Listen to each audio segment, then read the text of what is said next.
جهازك يحتاج إصلاح. نوفر تشخيصا مجانيا بدون مكالمات أو تنقل، نستلمه من بابك ونرجعه إليك. قبل الإصلاح نرسل عرض السعر ونكمل بس بعد موافقتك. بسيط وشفاف واحترافي. الرابط في الوصف. مرحبا بكم في دليلنا الفني حول استبدال موتور وريل جهاز دايسن SV17. قبل أن نبدأ، نود أن نؤكد أن خدماتنا تشمل التشخيص المجاني واستلام الجهاز من منزلك، مما يجعل عملية الإصلاح أكثر راحة لك. دعنا نبدأ. الخطوة 1: تحضير الأدوات. قبل البدء، تأكد من وجود الأدوات اللازمة. ستحتاج إلى مفك براغي، ومفك مسطح، ومقص، وقطع غيار جديدة، موتور وريل. يمكنك شراء هذه القطع من المتاجر المحلية أو عبر الإنترنت. الخطوة 2: فصل الجهاز. قم بفصل جهاز دايسن SV17 من مصدر الطاقة.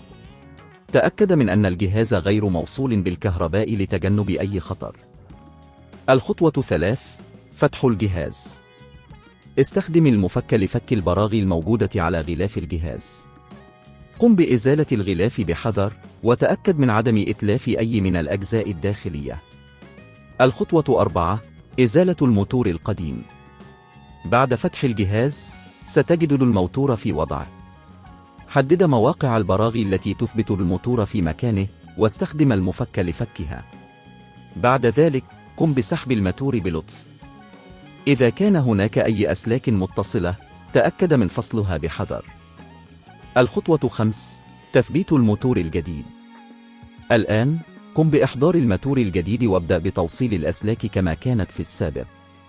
قم بتثبيت الموتور الجديد في مكانه باستخدام البراغي التي قمت بإزالتها مسبقا. تأكد من أنه مثبت بإحكام. الخطوة 6: استبدال الريل. الآن ننتقل إلى استبدال الريل. استخدم المفك لفك البراغي التي تثبت الريل. بعد إزالته، قم بتركيب الريل الجديد بنفس الطريقة. تأكد من أنه مثبت بشكل صحيح. الخطوة 7: إعادة تجميع الجهاز.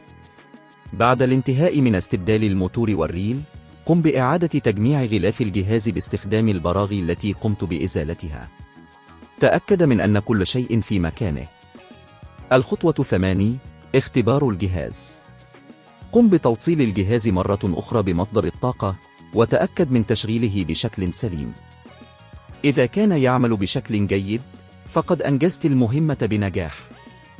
إذا واجهتك أي مشاكل أثناء عملية الإصلاح، لا تتردد في الاتصال بنا. نحن نقدم خدمة التشخيص المجاني واستلام الجهاز من منزلك بأسعار تنافسية قبل الإصلاح. شكرا لمشاهدتك، ونتمنى لك حظا موفقا. جهازك يحتاج إصلاح. نوفر تشخيصا مجانيا بدون مكالمات أو تنقل، نستلمه من بابك ونرجعه إليك. قبل الإصلاح نرسل عرض السعر ونكمل بس بعد موافقتك.